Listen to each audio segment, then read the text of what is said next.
Culture is not fluffy. Culture is absolutely a necessity, and you need to start off by defining your culture and then making sure to keep that conversation alive about culture. So, where do you start? I would highly recommend defining your values first. So, one actionable piece of advice that I've gotten from a book called Traction and the whole entrepreneur method that they lay out is, first off, define the values. You go up to a whiteboard, gather your core team, go up to a whiteboard, and write down, think through first off, who are the core people on your team that really contribute to the culture and contribute to your success. Then write down all the characteristics that you really value in those people. You should have a list of between 20 to maybe 50.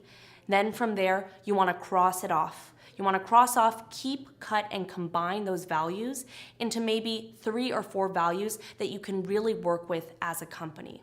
Then, you want to make sure to define your mission. Now, a mission's an interesting concept. A mission is your purpose, is your team's passion, it's your focus. Now, a mission should not be industry specific. So, a mission for Choose is to build stronger, cohesive communities. There are a lot of different ways to do that, and that's involved in your vision, but you want to understand what is it that everybody is there to do and what is their calling. And that will help keep you in line, because a lot of things change in a company, but as long as you're going after your mission, you're sharing your values, then you're going to be a much more successful and cohesive team for it. Finally, you want to make sure to communicate all of this to your team.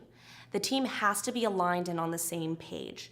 And so that means coming together, and actually I would recommend laminating all of these things and putting them around the office, making sure that everybody is on the same page and gathering them together. And so we have a monthly all-mits instead of our all-hands meeting, since we're a food startup. And at that monthly all-mits, that's when we come together and we refresh ourselves about our mission and our culture. Keep the conversation alive.